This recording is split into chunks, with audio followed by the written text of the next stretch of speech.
नमस्कार मित्रांनो, माझ्या चॅनलवर मी नेहमी सरकारी योजनांची माहिती देत असते आणि त्यामुळे मला अनेक कमेंट्स येतात.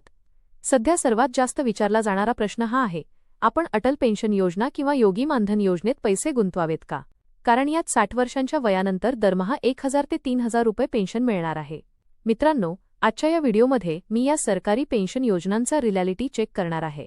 मी कोणत्याही योजनेला थेट चुकीचे म्हणणार नाही, पण जे आर्थिक गणित मी तुम्हाला आज समजावून सांगणार आहे ते ऐकल्यानंतर तुम्ही स्वतः ठरवा की या योजनेत पैसे भरणे योग्य आहे की नाही. व्हिडिओ शेवटपर्यंत नक्की बघा, कारण यामध्ये तुमची कष्टाची कमाई लागलेली आहे. सुरुवातीला या योजनांचं काम करण्याची पद्धत थोडक्यात समजून घेऊया. अटल पेन्शन योजना किंवा योगी मानधन योजनेत 18 ते 40 वर्षे वयाची कोणतीही व्यक्ती अर्ज करू शकते. तुमच्या वयानुसार तुम्हाला दरमहा 42 रुपयांपासून ते 200 रुपयांपर्यंत हप्ता भरावा लागतो. हे पैसे तुम्हाला वयाची 60 वर्षे पूर्ण होईपर्यंत भरावे लागतात आणि 60 वर्षे पूर्ण झाल्यानंतर तुम्हाला दरमहा 1000, 2000 किंवा 3000 रुपये पेन्शन सुरू होईल असा यात दावा केला जातो. ऐकायला खूप छान वाटते ना, की चला म्हातारपणात दरमहा 3000 रुपये फिक्स मिळतील. पण मित्रांनो, खरी गोष्ट इथेच आहे. आता प्रॅक्टिकल विचार करा. समजा आज एका तरुणाचे वय 20 वर्षे आहे. त्याने हा प्लॅन घेतला तर त्याला सलग पुढील 40 वर्षे हा प्रीमियम भरावा लागेल आणि 40 वर्षांनंतर जेव्हा तो 60 वर्षांचा होईल तेव्हा त्याला दरमहा 1000 किंवा 3000 रुपये मिळू लागतील. पण मित्रांनो, मला एक गोष्ट सांगा, आजच्या काळात जे 3000 रुपये आहेत त्यांची आजपासून 30 किंवा 40 वर्षांनंतर काय किंमत असेल? आजची महागाई पाहता आज जी किंमत 300 रुपयांची आहे ती 40 वर्षांनंतर 3000 रुपयांच्या बरोबरीची असेल.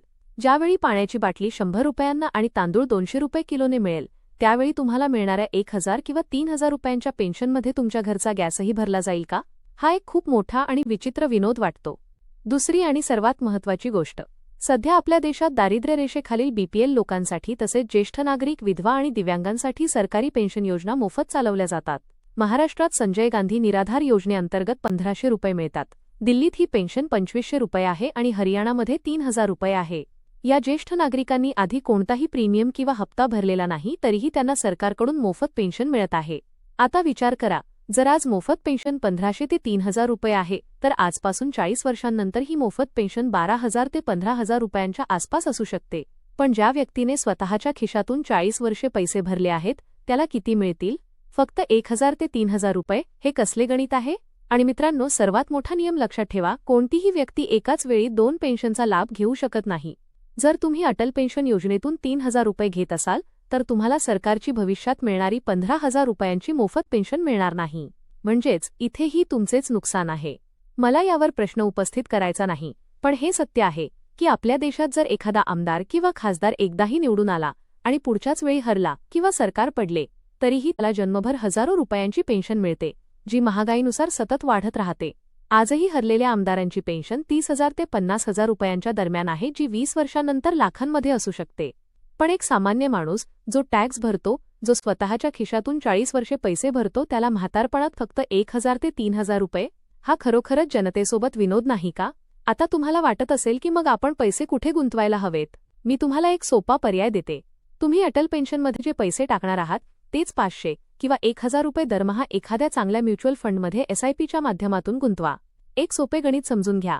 जर 20 वर्षांची एक व्यक्ती दरमहा फक्त 500 रुपये पुढील 40 वर्षांपर्यंत SIPमध्ये गुंतवते आणि तिला 12% ते 15% पर्यंतचा परतावा मिळतो, तर 40 वर्षांनंतर तिच्याकडे 1 कोटी रुपयांपेक्षा जास्त रक्कम असेल. 1 कोटी रुपये, ज्यातून ती आपले म्हातारपण आरामात आणि सन्मानाने जगू शकते. मग अशा योजनांमध्ये वेळ आणि मेहनत का वाया घालवायची? मित्रांनो, मी नेहमी सरकारी योजनांचे समर्थन करते, पण जी योजना जनतेच्या हिताची नाही त्यावर बोलणे हेही माझे कर्तव्य आहे. जर सरकारला खरोखरच सामान्य लोकांचे म्हातारपण सुरक्षित करायचे असेल तर ज्याने 20 ते 30 वर्षे पैसे जमा केले आहेत त्याची किमान पेन्शन 10,000 रुपयांपासून सुरू झाली पाहिजे आणि महागाईनुसार वाढली पाहिजे, तरच या योजनेचा काही अर्थ उरेल. मला माहीत आहे की हा व्हिडिओ पाहून अनेकांना धक्का बसेल, पण हे सत्य आहे. अटल पेन्शन योजनेतून 50% पेक्षा जास्त लोकांनी आपले खाते आधीच बंद केले आहे, असे सरकारी आकडेवारी सांगते. तुम्हाला माझे हे गणित आणि विचार योग्य वाटतो का? की तुम्हाला अटल पेन्शन योजना योग्य वाटते? तुमचे विचार खाली कमेंटमध्ये नक्की सांगा. आणि मित्रांनो, हा व्हिडिओ तुमच्या प्रत्येक ग्रुपमध्ये प्रत्येक मित्रासोबत नक्की शेअर करा, जेणेकरून ते आपले पैसे योग्य ठिकाणी गुंतवतील आणि भविष्यात पश्चाताप करणार नाहीत. जर माहिती आवडली असेल तर व्हिडिओला लाईक करा आणि अशा स्पष्ट आणि खऱ्या माहितीसाठी चॅनलला आत्ताच सबस्क्राईब करा. बेल आयकॉन नक्की दाबा. भेटूया पुढच्या व्हिडिओमध्ये एका नवीन विषयासोबत. तोपर्यंत जागरूक रहा, सुरक्षित रहा. धन्यवाद.